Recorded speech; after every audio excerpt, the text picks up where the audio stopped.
Hello to you all. Welcome to the long-awaited product for volatility, the same one that I'm using for myself in the daily streams and analysis. It's called Hercules Volatility, and in this video I'm going to fully explain all the details behind it, how to properly adjust it and use it with any asset and any time frame. Regarding the models that we are going to find inside, I'm going to give you also this website where you can see, some of the other models that we have for volatility, like for example, Yang Zhang, Roger Sachel, Garmin Class, Parkinson, Close to Close. And part of them, I took them as well, but I adapted, and I modified them a little bit, so they are not exactly the same formulas like we see here. And at the same time, I have created my own, which is called the Hercules itself. And I have added an external one and the ADR and those two as well. Anyway, having said that, so what is the volatility? Let's start and explain, from the beginning. So, certain assets, are going to act and behave different, than others. Like for example, the movements that we can have, for example, in the crypto market is not the same like the movements that we can have, for example, in the commodities, which at the same time is not the same like the movements that we can have in the stock market. So, for example, when we are speaking about volatility in general, we are speaking about the movements that can go up or down, from the current opening price. So if we said, we have a 2% volatility for today, that means that if the price sliding now, for example, it's at 411, like is this scenario, it means that the price can go, 2% up or 2% down. At least this is the implied volatility when we are seeing it, for example, in the option market and in the stocks and so on. So in this case, with this model, I have realized that in general, the historical volatility 80% of the time, 70 to 80% of the time is going to be smaller than the implied.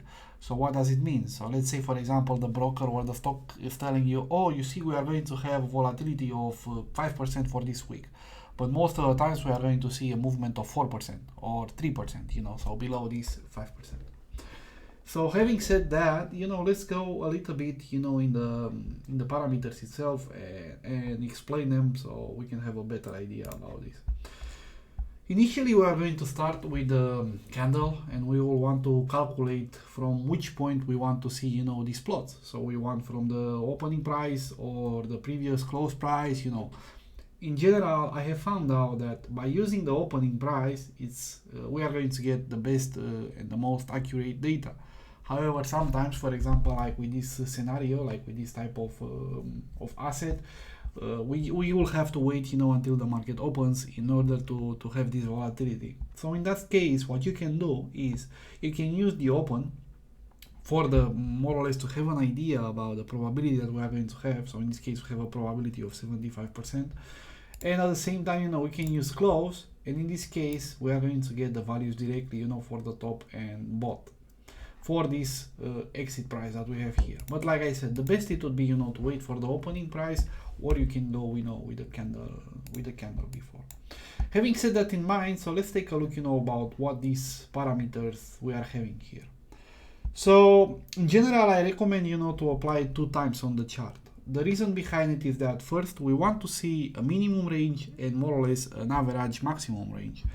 So in this case, in order to get the minimum range, I would recommend initially to use a coefficient of 25%. So that means we are using 25% of the initial implied volatility.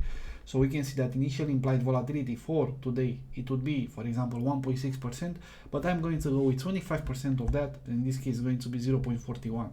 So this is going to give us a more or less idea about where the market is going to be above. So, so like for example, in option market as well, this is kind of like a reversed iron condor. While at the same time, in this case, we are going to see the limits with this case. So for example, you can see we have 75% probability that the market is going to be above 416 or below 413. But at the same time, we have a 75% probability that the market is going to be below 421 and above 408. So more or less, this is kind of how you would take it into account. With this in mind, so This, for example, we are going to have the total types, the total amount of occurrences where it happened from the total amount of candles. We can see, for example, we have this the top, we will have this the bottom, the top. This out is telling me that 32, we have a streak of 32 times in a row when the market actually broke so we can see, for example, this it would be a streak, like for example here we have a streak of 20. So this, it was 20 times the market was above what we were expected, and 7 times it would be like the losing streak. So we have 7 losses in a row and 32 wins in a row. Here we'll have the average. And at the same time, these percentages here is telling me that when the market opened above, so in this case, let's say it broke the 4016. So if it would break 4016, it's telling me that from 4016 it went 0.5 more. So more or less on the average, it would have been here, more or less on the average for the top. And for the bot, if our, let's say, for example, in this case, we want to have 4013, so in this case, from 4013, you will get 0.7%, so it would be 410. More or less, this is how you are going to use these two values. Then we are going to see, you see that we have two colors. We have the purple and we have this light blue. In this case, this purple and light blue is that, for example, you can see that right now, our, so here, let's take a look at this data from here. This is the yesterday, I would say, implied volatility. This is today implied volatility based on yesterday, This is going to be our percentile. It doesn't matter which coefficient we are going to have, but it's going to tell us, that where is the average percentile and which percentile we are right now. So if we are in the upper part or in the lower part, for this, the percentile, I'm going to explain you later because we are going to have this logic. So yeah, so in this case, for example, you can see that this scenario, you can see that right now, the implied volatility in this case is higher than what it was yesterday. So because it's higher, instead of taking this data from the top, we are going to take this part of data from here. So you can see the difference, like for example, when the implied volatility for today is higher than the implied volatility of yesterday, we can expect actually to have a 90+% of the time, accuracy. But for example, in this case, if this value, for example, here, it would be 1.58 or 1.59, then we would enter in this category and we would have 72% accuracy. So yeah, this is also another thing to take into account. And the same thing like before, we have the movements, and then for example, this average bull and average bear is telling me that for this entire period of 23 years that we have since 2020, the average bull candle was 0.6% and the average bear candle, it was 0.7%. However, of course, this is going to change. Like for example, if we are going to take a look into the last year, so for example, if we are going to take a look in 2022, you can see that actually we have a much higher volatility, and in this case, we will have 0.96% bull movement average and 1.2% for the bear candles. So with this in mind, I believe I explained more or less the interface that we have here, and we can see, for example, in this year, we would have an 86% probability that the market, is going to be above or below, what the points that we are expecting. But yeah, in general, I would recommend to take a look at both, like the entire average and the current period. Now, with this in mind, let's start explaining a little bit the parameters, and after that, we are going to get back into the menu itself. So let's go, for example, of ES, because ES right now it's open, and we can make the analysis here. So let's start first.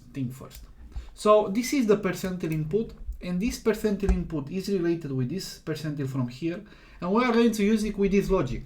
So for example, for now, I would recommend you to start with a normal logic. But then, for example, you can make some special analysis. Like, for example, okay, so if actually the percentile is higher than the 50% that we have here, like, for example, in this case, you can see that right now, actually, we would have an 81% probability.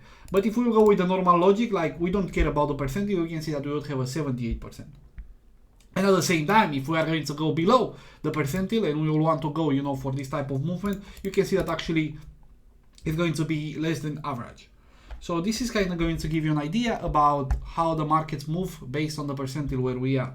But in general, I'm going to tell you, when the market is above 50% percentile, you can expect, bigger movements. When it's below 50% percentile, when it's below 50 the percentile, you can expect lower movements. That's more or less the reason. Now, the coefficient, like I'm telling you, you will start, for example, with 1, but this is how much we want, from the implied volatility. So you can see this would be 1x, and this would be 0.25x. The volatility models, for now I would recommend you to stick with Hercules. But yeah, we have all these other ones. You can take a look into them. This is the external. The external, it kind of has to be used in combination with the external source of volatility. So for example, if I want to use external, then for example, here I will take the volatility itself of SP500. And I will have to do here the same. So if I will go here, I will have to put external and I will have VIX. So for example, I'm going to use the volatility itself coming, from the VIX itself. So this would be, for example, another way to like there are some assets like, for example, SP500, XPX, we have NDX, like for example, Apple, Amazon, Google, these type, they have their own volatility. And in general, you can go here on all sources, you can put CBOE, and here, for example, if you write volatility, and you can see what we have. So for example, you have volatility of SPX, you'll have the volatility of the VIX, you'll have volatility of Nasdaq, 3 months, gold, Dow Jones, and so on. You have certain assets that you can use. Also, you can use it for BTC as well. Like for example, if you write the vol, you would have here the BTC volatility index for Deribit, and you can use it as well. So yeah. But I will go after on the Bitcoin part, and I'm going to explain you how to use that. But for now, like I said, let's keep it with Hercules. For example, we are going to go with this one. And then lastly, we have the ATR value. So this is literally based on the average true range movement, and yeah, this is self-explanatory.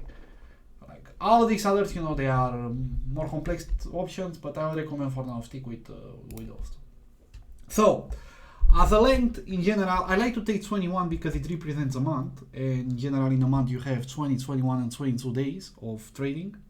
The annual, because, like for example, Bitcoin instead, it would be a 365 year because you have an activity on weekends as well.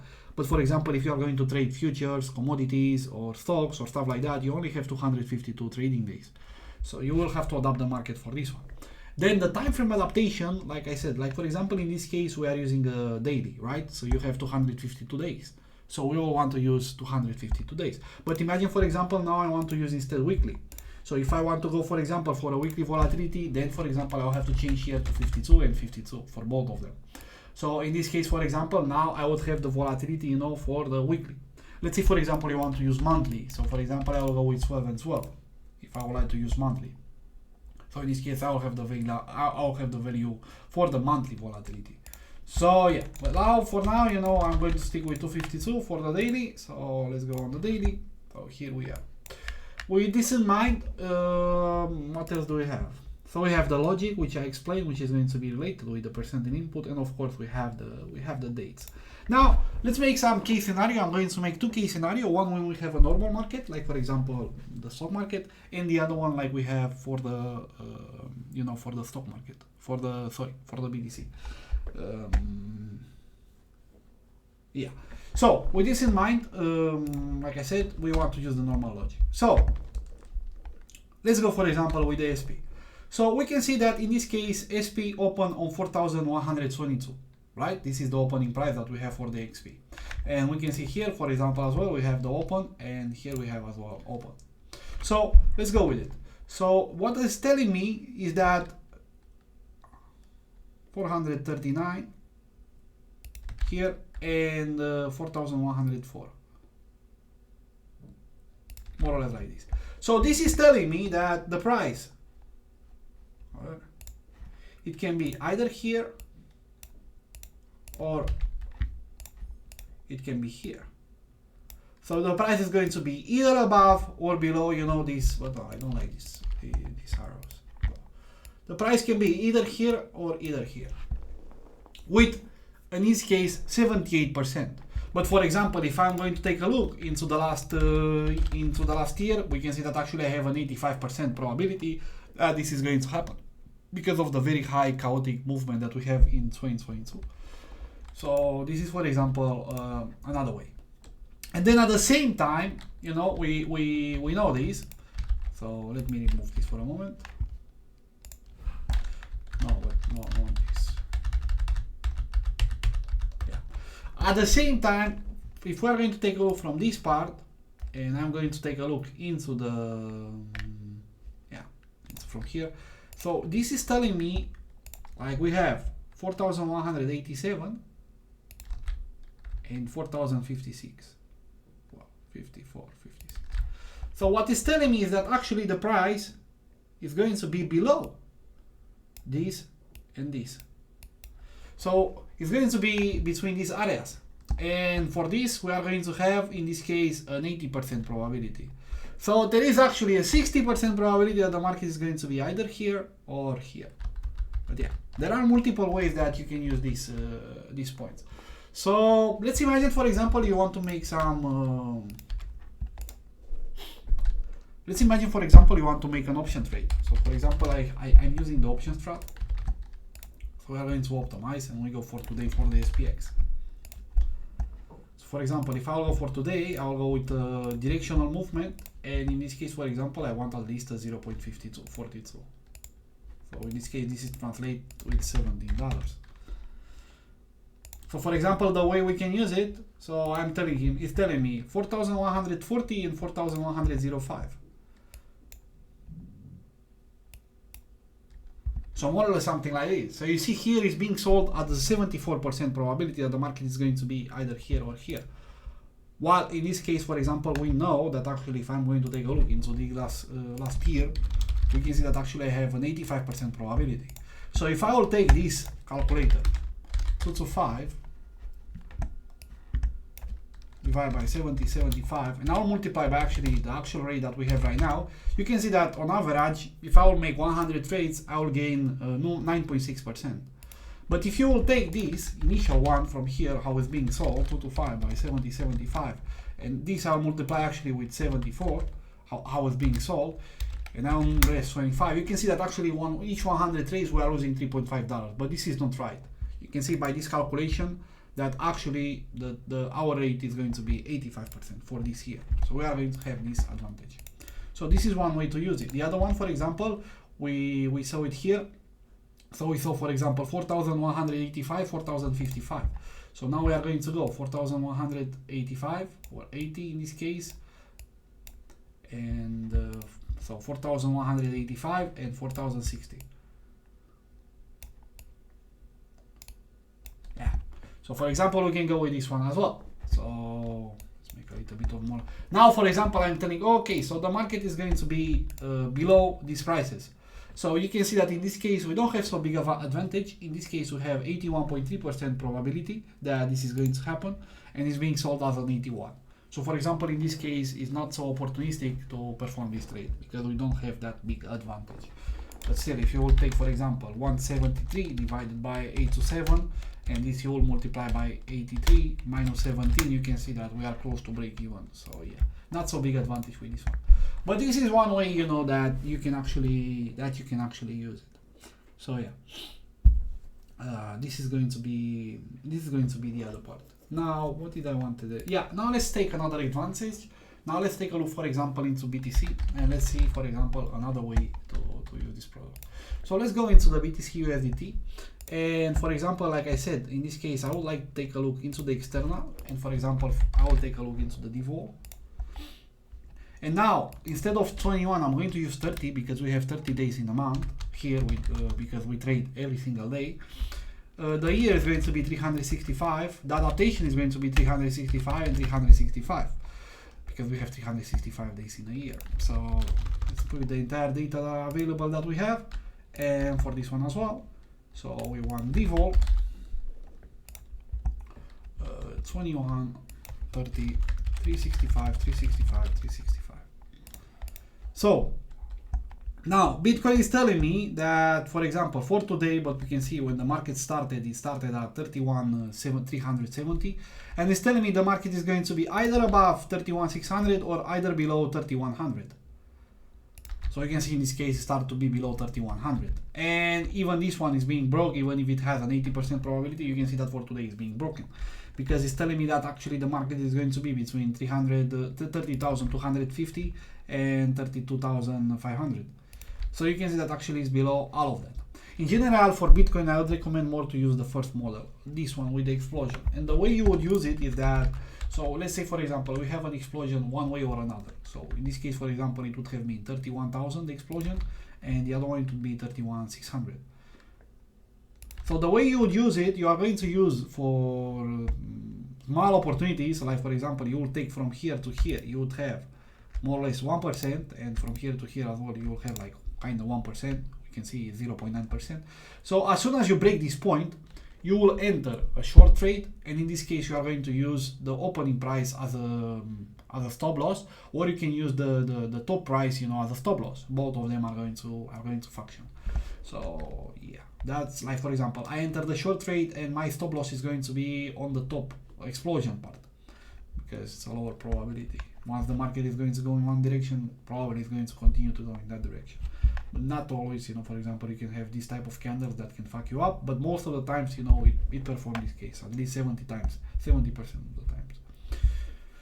So yeah, this is kind of like the settings that you would have to make for the BTC. And then, for example, you can use the same if you want for the ETH USD. But you can see the ratios are a bit smaller because we have more volatility on ETH than on BTC, but still they are going to help. And also, if you have access to options, for BTC or ETH, you can perform the same analysis, like for example with crypto. So yeah, I know it's a lot of data, and a lot of inputs, and yeah, let's explain as well, lastly that I'm here, how these parts from here work. So let's go back, for example, on the ES. So let's imagine, like for example, right now it's telling me the other percentage is on 50%, but no, this is not, because we have to use the VIX in this case, and I want to use VIX as well. Then again, remember 21. 252, 252, 252, and here as well, and here as well, 21, 252, 252, 252. Okay, so we can see that right now the percentage is at 43.65. So I want to see if the percentage is actually higher than 40. You can see that actually I have a 75% probability. If I use the normal logic, you can see that I have 0.7. So like imagine, for example, instead of this one, like let's take an example here. So let's go for example here, and we can see here the percentage was 92%. So on 92%, if I will put this one, like for example, I will put 90 here, and I want to see the probability when the market is above 90, and you can see that in this case I have an 80% probability that the market actually is going to be above, in this case 300, 970, and 300, 931. So that's one way to use it. And then, for example, for the other one, in this case for the selling, in general, like for example, if I will go right now and I want to say, okay, so I want to sell when this one is going to be below 45, and you can see that my average is going to be 88%. And for example, if I will use without any percentage, you can see that I will have close to 82% win rate. But if I will trade with this one, you can see that actually I have an 88% probability when the volatility is below 45 or even 50. When the volatility is 50, I still have 87.5. So if I'll go back now into this strategy, and you can see we had something like this instead. So actually the true one. So if I will take this, so let's calculate one more time. So 157 by 843, and all of these multiply actually with 87.5 minus 12.5, you can see that I'm actually having an expectancy of 3.8% after each 100 trades. But yeah, no, it's not correct, because I want to 0.65.